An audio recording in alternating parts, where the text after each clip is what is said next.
Back in late 2013, paint and primer started showing up on these paint cans. And the question still arises today, to prime or not to prime?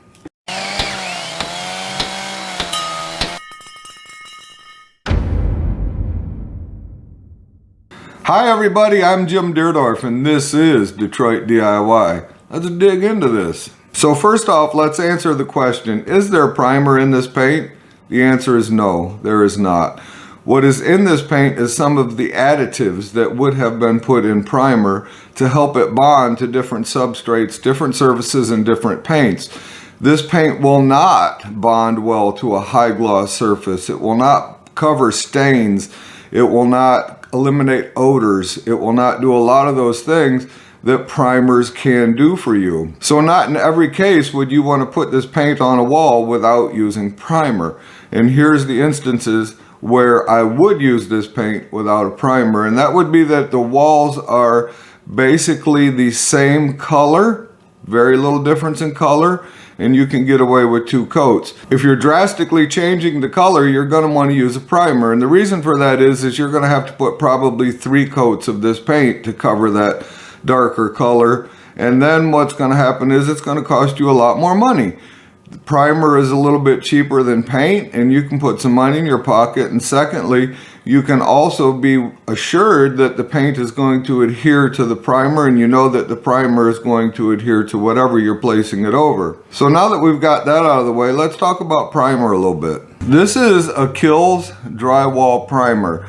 Now you have to be careful with primers because primers are designed differently. There's different primers. Now this primer is for going over bare drywall, which is great, but you also have to realize what top coats can be placed on top of this primer. So when it comes to purchasing your primer, you want to make sure that you select the right primer for what you're doing.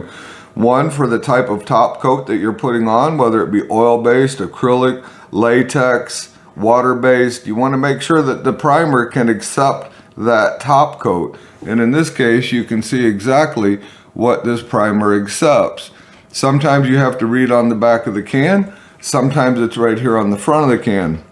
So you want to make sure that the primer you are using will take the top coat. This primer in particular will not, it'll accept any of these based paints, but it will not accept a high gloss paint in any of those. In the oil-based or the water-based, it will not accept a high gloss coat. And it doesn't tell you that right here on the front of the can. You need to get on the back of the can and read some of that to understand that it will not.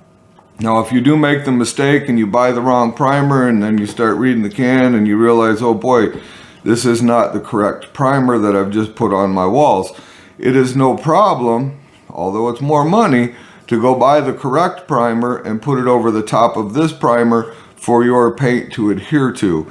So before you buy paints and before you buy primers, make sure that you're getting the correct primer and paint for your purpose. Now, when would you prime?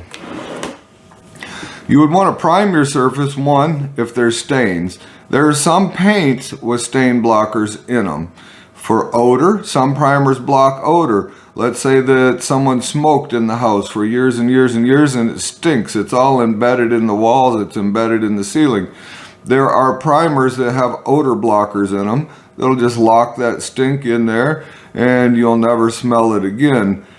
The other times you'd want to use primers is if you're painting over a high gloss surface or a glossy surface, period. You need to prep that surface even before you prime by cleaning it with something such as TSP or prepping that surface to accept the primer. Nothing really likes to stick to high gloss very well. In fact, when you paint it, if you don't prime it, you're going to notice that the roller just kind of slides and skids and the first coat goes on kind of horrible and it looks like the paint is separating, and that's not a good sign. You might get away with that for a little while, but the paint is not adhered well to that surface. So the first time you go to clean it or you scrub on it a little bit, that paint might just come right off and then you've wasted your money. The next good thing about primer is the fact is that most of it is a little cheaper than paint. A gallon of high quality paint is going to cost you anywhere from 32 to 35, maybe even 37 bucks. And you can pick up a can of primer for much cheaper. So for instance, this product right here has stain blocking additives in it, which is great.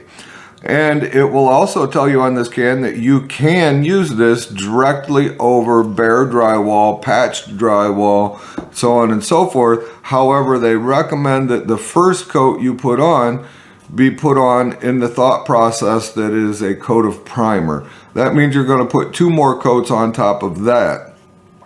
And at $33 or $34 a gallon, you're spending more money than you need to. If you would prime the surface, per se, with a can of primer that's only 20 bucks a can rather than 32, and you need 2 gallons of primer and 2 gallons of paint, you've just saved yourself a nice little chunk of money by go ahead and using the primer to put this paint over the top of rather than using the paint as a primer coat.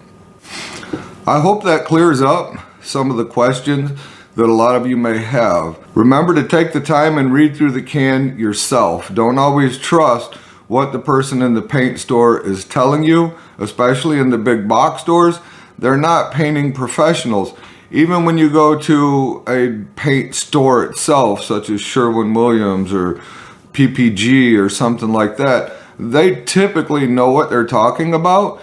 But just take a few minutes and read the back of the can and make sure that you're getting what you need to get, that the primer is compatible with the top coat and the primer is compatible to what you're putting it over, per se a bare wall, a shiny surface. Just make sure that you're getting the right stuff before you walk out of the store. That way you're not spending more money than you need to spend. And when it comes to priming, there's only one instance where I would not prime a wall before I put paint and primer right over the top of it. And that's when the color is basically the same color or very little different in shade, and it is not a high gloss surface. The paint that I'm painting over would have to be well maintained, cleaned, no stains. It's the only way I would put paint and primer on a wall over the top of existing paint. If you'd like to get a sweet looking coffee cup like this, I've put a link down in the description to my store. You can get t-shirts, sweatshirts, coffee cups, camper mugs, hats, all kinds of cool stuff. Go check it out. I'd greatly appreciate it. Also, if you haven't subscribed yet, I would greatly appreciate it if you would consider doing so. That's all we got for this time, and remember to always respect the power of your power tools. We'll see you soon.